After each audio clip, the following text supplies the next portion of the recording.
मनोगत व्यक्त करत आहे आजोबांविषयीचं। आदरणीय श्रीकांत पाटील सर, साहित्यिक क्षेत्रात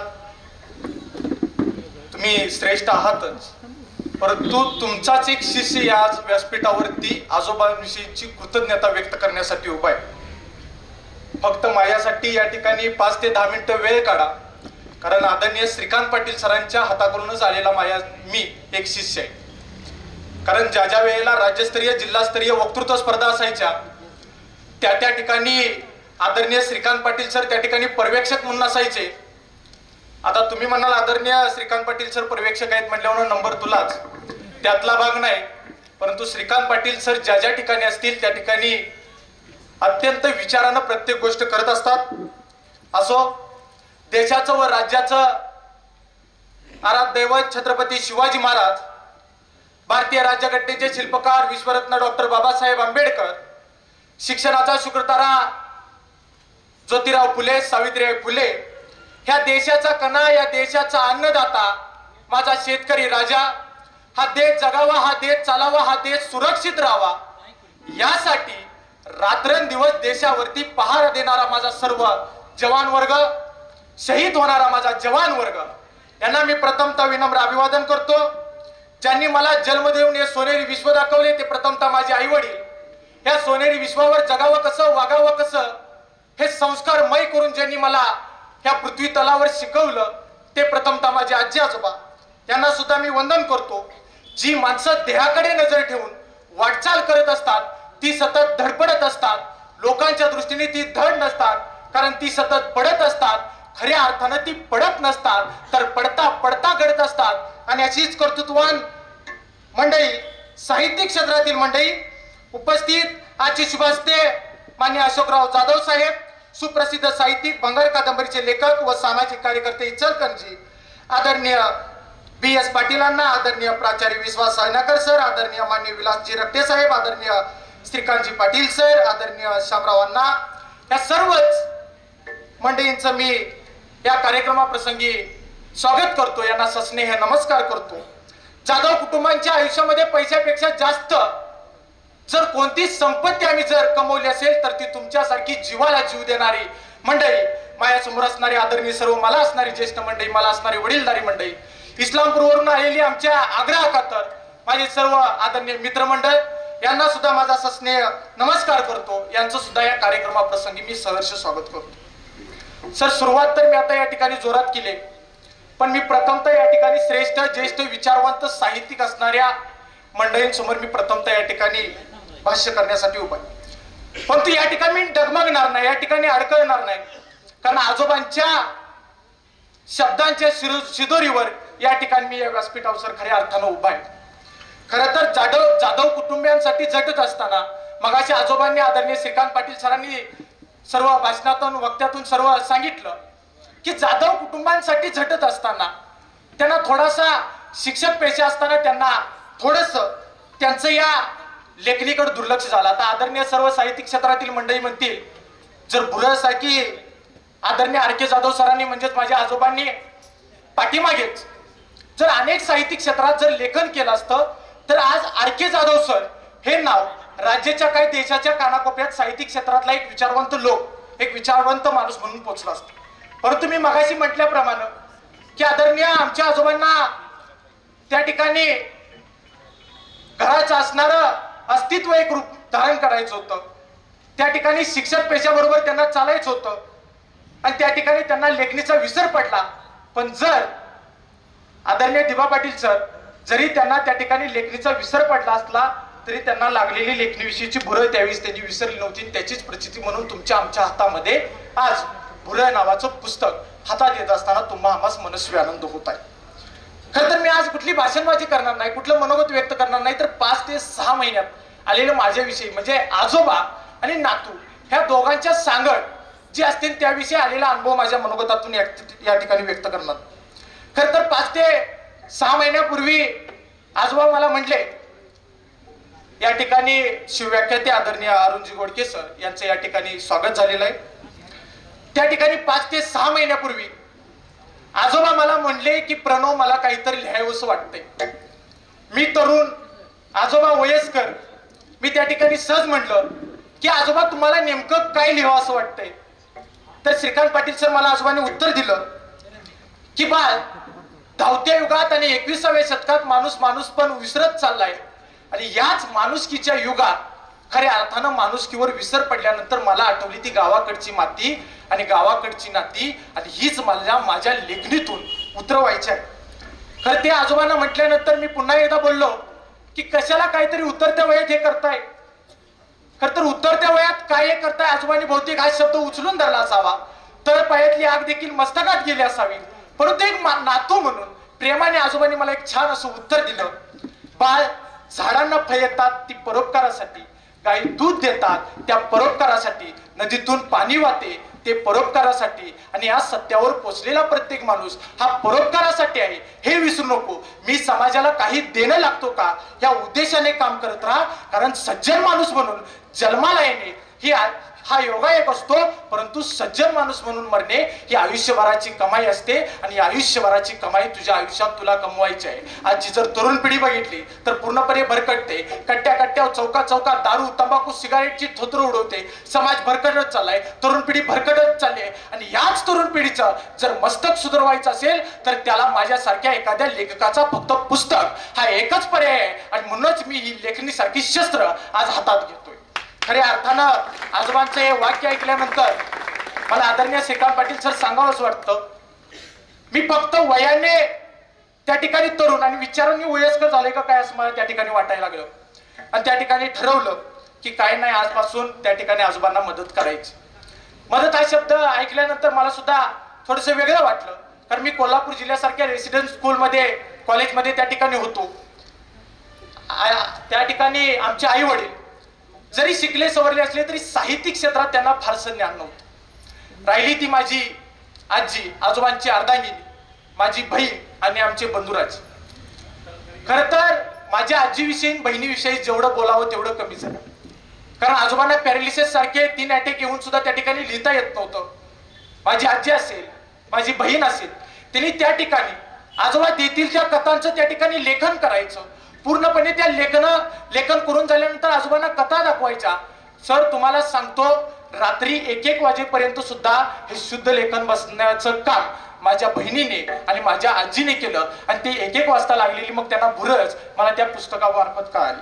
खरं तर हे झाल्यानंतर आमचे बंधुराज कमी कालावधीमध्ये तरुणांच्या हृदयावर राज्य केलं. युट्यूब सारख्या चांगल्या क्षेत्रामध्ये आपली एक वेगळी ओळख निर्माण केली आणि मुक्काम पोस्ट, खळबळवाडी सारखी वेब सिरीज आज तुमच्या आमच्या महाराष्ट्राच्या जनसामान्यांच्या लोकांवरती ती राज्य करत आहे.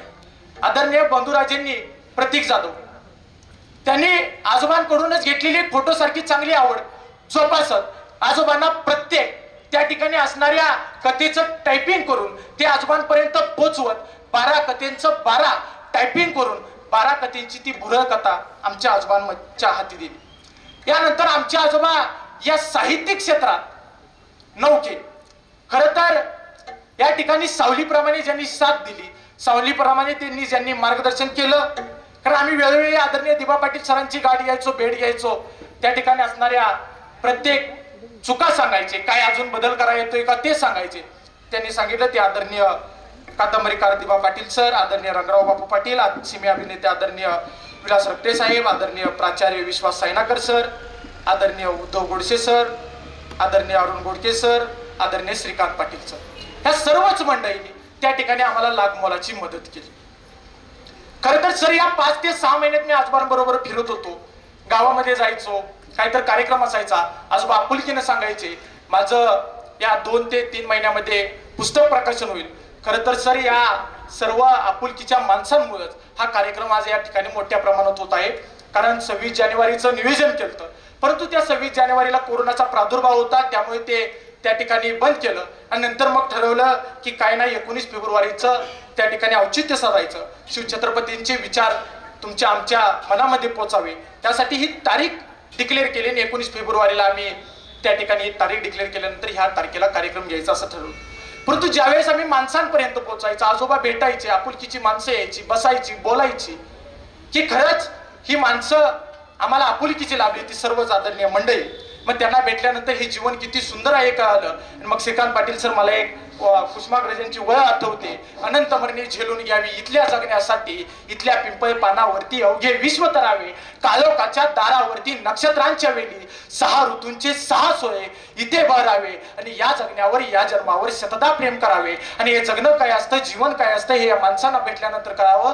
खरं तर आजोबांनी अत्यंत चांगल्या कमी वयामध्ये प्रचंड इच्छाशक्तीच्या जोरावर हे काम या ठिकाणी पूर्ण केलं. आम्हाला त्या ठिकाणी इच्छाशक्ती कमी वयामध्ये कारण त्या ठिकाणी 3 पॅरालिसिसचे अटॅक येऊन सुद्धा प्रचंड इच्छाशक्ती काय असते या वयामध्ये सुद्धा ते आजोबांनी दाखवलं. डोळ्याचं ऑपरेशन होऊन सुद्धा त्या ठिकाणी ती सर्व लेखन पूर्ण करून तुमच्या आमच्यामध्ये हातात येत असताना आम्हाला मनस्वी आनंद होतोय. हे लेखन तुम्ही वाचावं, अनेकांपर्यंत पोचवावं अशी या ठिकाणी उपस्थित असणाऱ्या सर्व मंडळींना विनंती करतो. आपण सर्वजण आलात त्या व्यक्त करतो. खरं तर आभार प्रदर्शनाचा कार्यक्रम पुढे आहे, परंतु या ठिकाणी आलात त्याबद्दल आपला आभार व्यक्त करतो. आभार व्यक्त करून उत्तरायित होण्यापेक्षा मी खऱ्या अर्थानं ऋण व्यक्त करतो आणि मला बोलण्याची संधी दिली त्याबद्दल आपला आभार व्यक्त करतो आणि या व्यासपीठाची रजा घेतो. जय हिंद, जय महाराष्ट्र. आज एका कथा संग्रहाचा अतिशय देखणा धमाकेदार सोहळा आपल्या सर्वांच्या साक्षीनं पार पडतो. या कार्यक्रमासाठी आलेले पाहुणेही तेवढेच मोठे. महाराष्ट्रभर त्यांचं लौकिक आहे, ज्यांच्यामुळे महाराष्ट्रामधली अनेक पारितोषिके इस्लामपूरकडे वाटचाल करायला लागली. ते बँकिंगच्या क्षेत्रामधले पण सामाजिक क्षेत्रामधले सांगवांना ज्यांची प्रतिभा चौफेर आहे, मग ते संगीत असो, गीत असो, चित्रकला असो, लिखाण असो, या सर्वांमध्ये माहीर असणारे आदरणीय BS अण्णा, आजचे प्रकाशनाचे प्रमुख पाहुणे माननीय अशोक जाधव सर, ज्यांची प्रतिभा चित्रपट क्षेत्रामध्ये पुन्हा चौफेर आहे, असे आमचे मित्र हरकटेवर या गावचे प्रथितेश नागरिक प्राध्यापक क्षीरसागर, जे लेखक आहेत, कवी आहेत, प्राध्यापक विदकर, उद्धव गोडसे, आमचे मित्र RK जाधव सर आणि आपण सर्व चिरंजीवानं वडिलांचे आजोबांची अतिशय चांगली ओळख करून दिली तर बोलत राहतो सर, ते बोलण्यावर बंधन घालू नका. खूप वर्षांनी एक चांगला कथासंग्रह वाचायला मिळाला. कथा हल्ली फारशा वाचायला मिळाल्या, खास करून ग्रामीण जीवनावर लिहिलेल्या कथा या तर आणखीन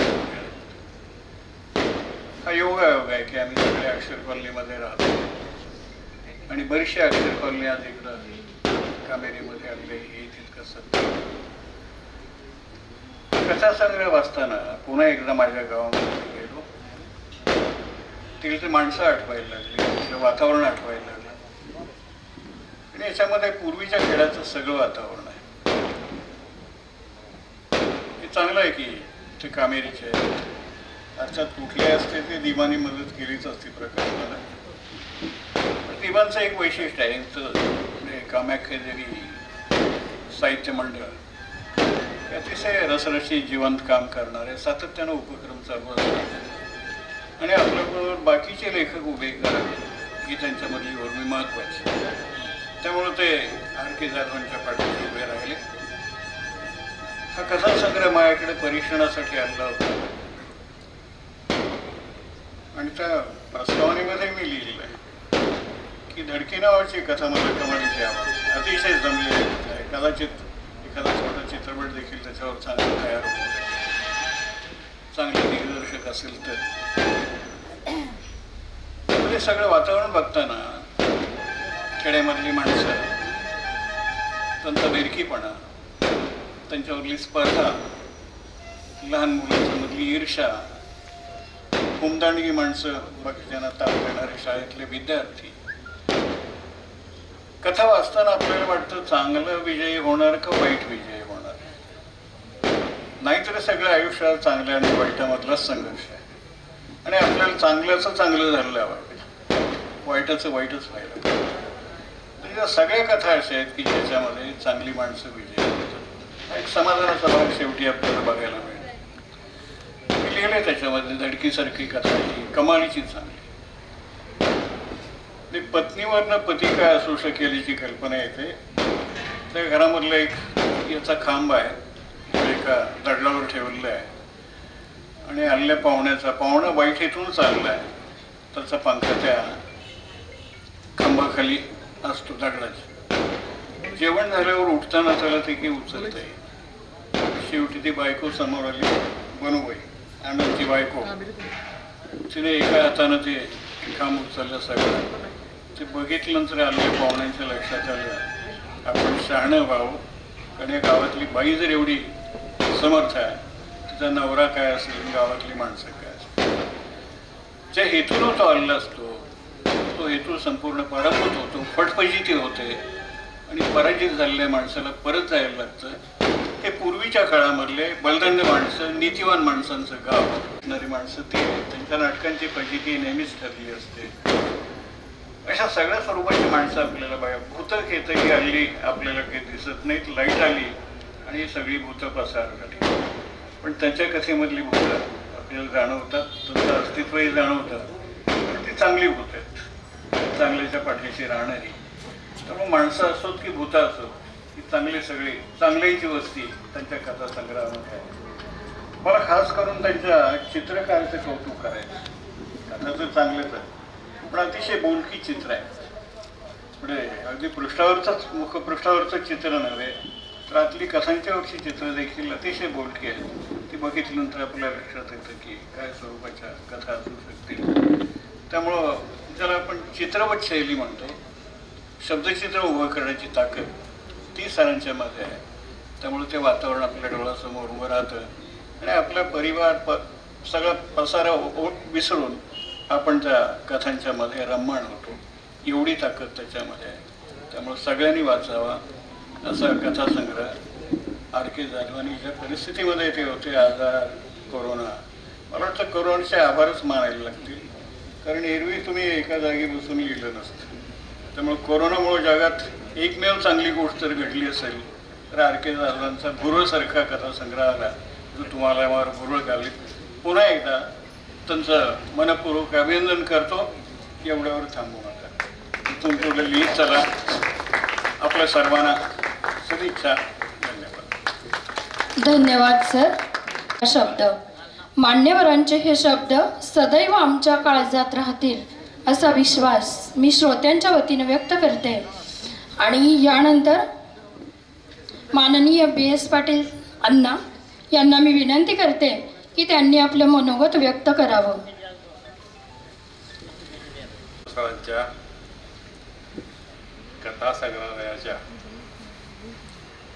या सुंदर पुस्तकाचं आज प्रकाशन होत आहे आणि त्या निमित्तानं व्यासपीठावर असणारे सर्व साहित्यिक, युवा पाटील, स्वतः लेखक मित्र, साहित्य मंडळाचे सदस्य, आदरणीय अण्णा, पैलवान, तरुण मित्र, तसा अनुभव आणि त्या अनुभवाची शिजुरी समाजाला देणं हे अत्यंत महत्त्वाचं काम सरांनी केलेलं आहे. वेगवेगळ्या गावी नोकरी करत असताना आलेले अनुभव आणि गावामध्ये मिळालेले सवंगडी, मित्र आणि या सर्वांचं निरीक्षण आणि परीक्षण, माणूस वाचण्याचं धैर्य आणि माणूस समजून घेऊन ते कागदावर उतरण्याचं क्षम या वयात केल्याबद्दल मी तुमचं हार्दिक अभिनंदन करतो. खऱ्या अर्थानं गावाच्या कट्ट्यावर बसल्यावर हे विरकी माणसं असतात. पुन्हा तरी टिंगल टवाळी करणं वयाच्या विचार न करता आणि मग आता कशाला नादाला लागलाय, शिरकुटी गेली तेव्हा कशाला करतोस काय असं म्हणण्यापैकी प्रकार असतो. पण अशा या गर्तेतून सुद्धा विचारांच्या आणि आचारांच्या आर के सरांनी आणि त्यांच्या मंडळींनी नातवाने हे काम अतिशय परिश्रमपूर्वक केलं, याबद्दल मी पुन्हा एकदा त्यांना धन्यवाद देतो. सुंदर सुंदर कथा ज्या वेळेला माणूस लिहितो, लेखक लिहितो, त्या अनुभवसिद्ध असल्याशिवाय यशस्वी होत नाही. माडगूळकर बंधू असतील, वपू काळे असतील, शंकर पाटील असतील, शंकर खंडू असतील आणि अलीकडचे काही कथाकार असतील, व्यक्तिचित्रण करत असताना, व्यक्तिचित्र लिहित असताना त्या व्यक्ती तुमच्या पुढे जशाच्या तशा उभा करणं हे आमच्या चित्रकारासारखंच ते कसं बघाय. आम्ही जर रंगानं आणि आकृतीनं तुम्हाला पुढे आणू शकतो, त्या माणसाला पुढे आणू शकतो, पण शब्दानं पुढे आणणं फार आवडतं. आणि म्हणून ते शब्द लालित्य विशेषतः अजूनही आमच्या पिढीतली आणि आमच्या अगोदरच्या पिढीतली सुद्धा मंडळी जे शब्द कायमपणे आपल्या जवळ पाळून आहेत, ज्याला आपण खास मराठी म्हणतो, शेरवळ मराठी म्हणतो, अस्सल मराठी म्हणतो, ते सर्व शब्द या कथासंग्रहामध्ये आहेत. आणि म्हणून नवीन पिढीनं हे वाचण्यासारखं आहे. कारण नवीन पिढीला धिप्पाड शब्द सांगितला तर कळणार नाही,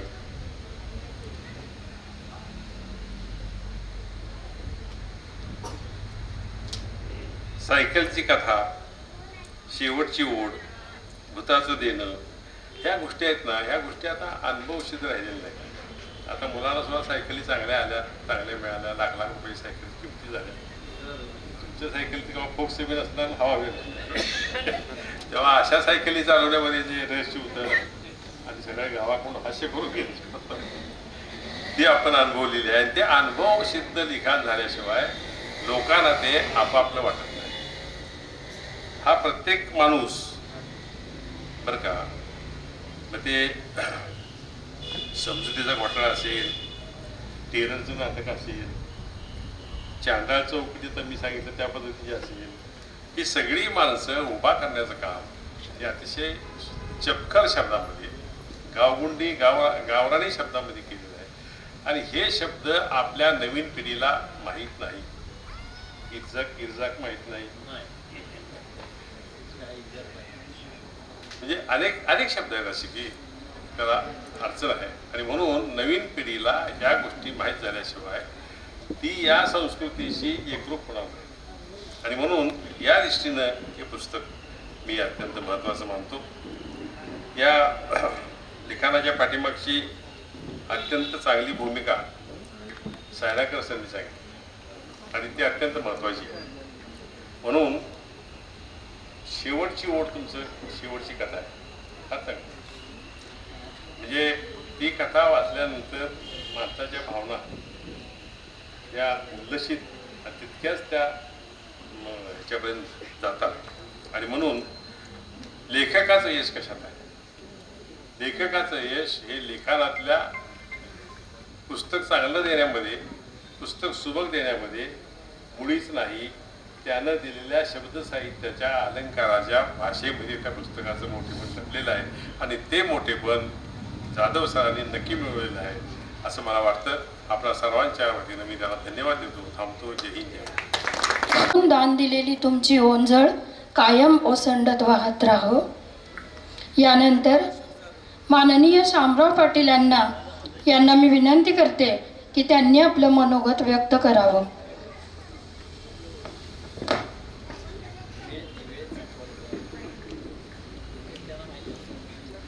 आमचे मित्र आर.के. जाधव सर यांच्या पुरळ या कथासंग्रहाच्या प्रकाशन समारंभाच्या निमित्ताने तो उपस्थित असलेले अशोक जाधव, B.S. अण्णा, आमचे दुसरे एक मित्र विलासराव रक्टे बापू, प्राचार्य, आमचे गुरुवर्य आदरणीय सायनाकर सर आणि आर.के. जाधव सरांच्या पाठीमागं ज्यांची साहित्यिक प्रेरणा असते ते आमचे आपल्या सर्वांचे साहित्यिक मित्र, कादंबरीकार दिबा पाटील आणि विदर कदम, क्षीरसागर, सगळेच जे अशोक नाना आहेत. आणि मोठ्या संख्येनं कामेरीमधली आणि इस्लामपूरमधली अनेक मंडळी या ठिकाणी उपस्थित आहेत. आर के जाधव आणि मी क्लासमेट, कॉलेजला बरोबर होतो आणि ते एखादं पुस्तक लिहितील असं काही आम्हाला वाटत नव्हतं, पण ते मध्ये आधी भेटत असतात आणि ते म्हणायचे आम्ही तुम्हाला बोलवणार आहे. आणि आज या निमित्तानं या ठिकाणी येण्याचा योग आला. कामेरी हे एक लेखकांचं गाव आहे. अगदी रंगराव बापूपासून रमेश खंडाळे असतील, दीपा असतील, अनिल पाटील असतील, क्षीरसागर असतील, असे अनेक जे नावं घ्यायची म्हटलं तर जवळ 50 नावं लांब लचक यादी होईल. आणि एक साहित्य चळवळ चालवण्याचं काम दिबा पाटील केवळ कामेरीमध्येच करतायत असं नाही, तर सांगली जिल्ह्यामध्ये साहित्य आणि संस्कृतीची चळवळ करणारी जी माणसं आहेत, तुमचे वैजनाथ महाजन असतील, दिबा असतील, अशी अनेक मंडळी आहेत. त्यामध्ये दिबा हे कादंबरीकार आहेत, कथाकार आहेत, चांगले वक्ते आहेत. आणि म्हणून आज आर के जाधव यांनी भुरळ हा जो कथासंग्रह लिहिलेला आहे, त्याचं प्रकाशन झालेलं आहे, त्याबद्दल मी त्यांना मनपूर्वक शुभेच्छा व्यक्त करतो. दिबानं म्हटलं मी कधी भाषण करत नाही, म्हणून म्हणलं मी त्यांना शुभेच्छा व्यक्त करतो.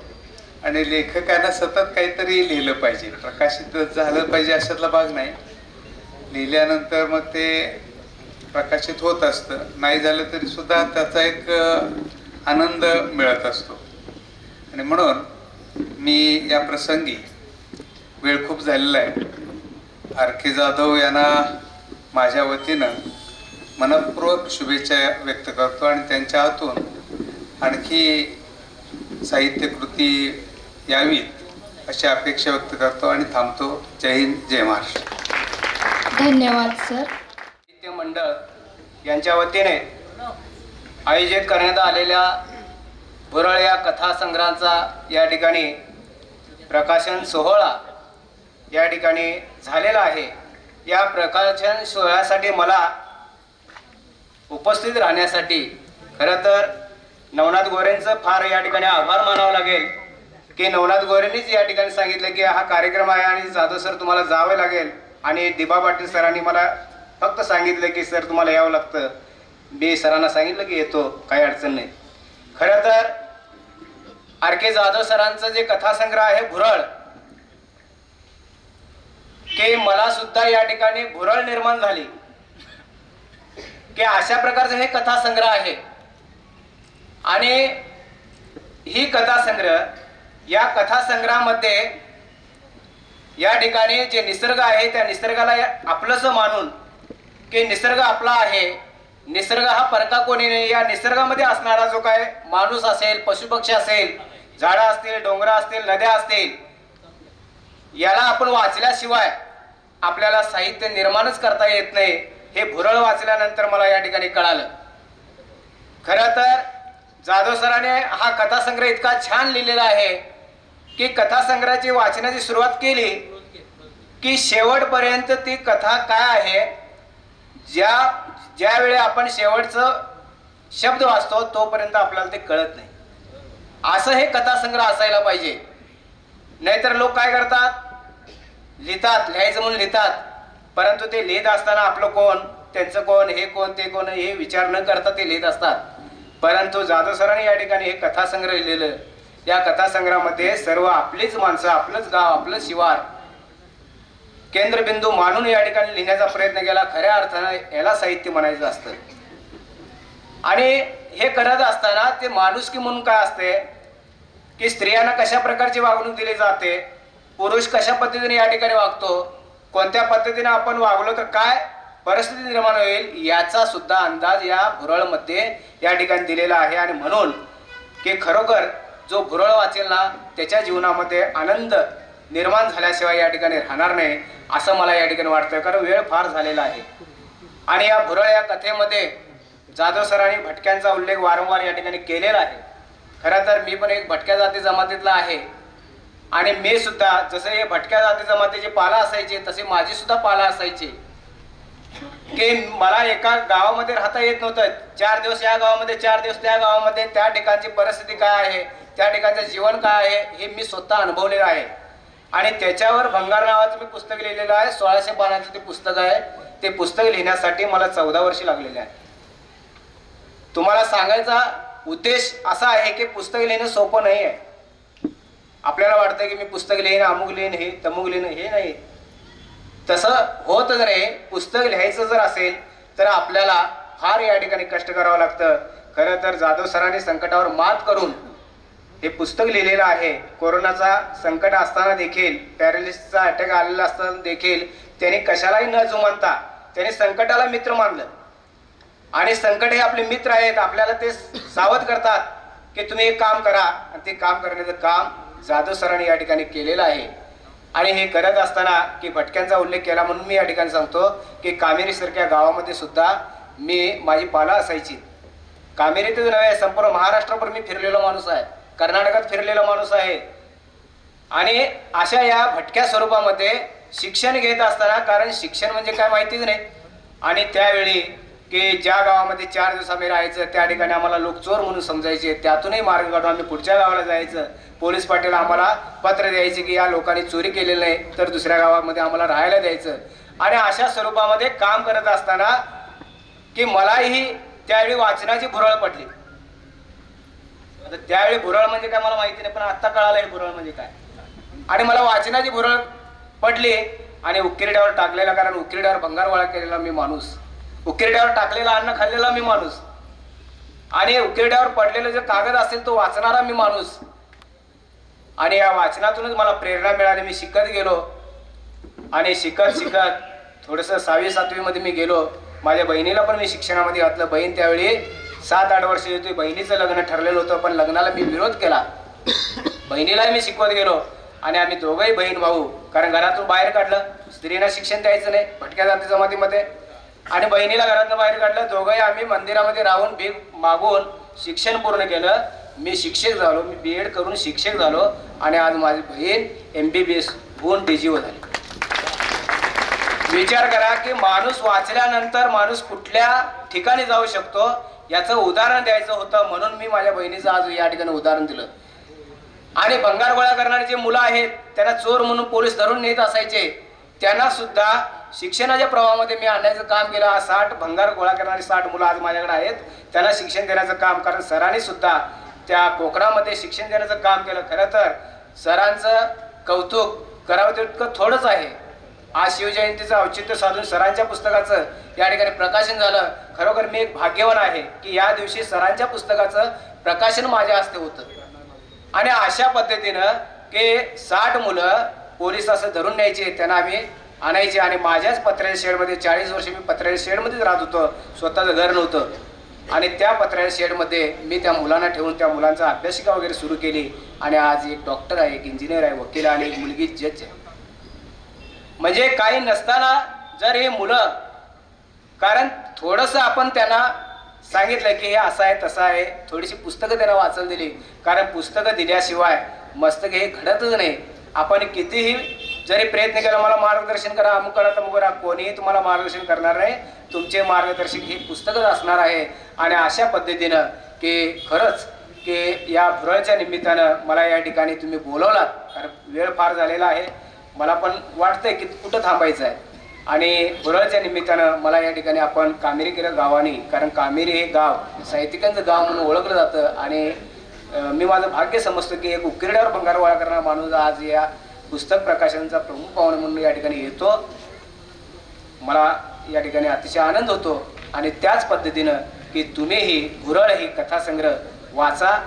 वाचल्यानंतर तुम्हाला कळेल की कष्ट काय असतं, जिद्द काय असतं, आणि त्याचबरोबर चांगला माणूस कसा घडायचा असतो या भुरळच्या माध्यमातून आपल्याला या ठिकाणी समजेल.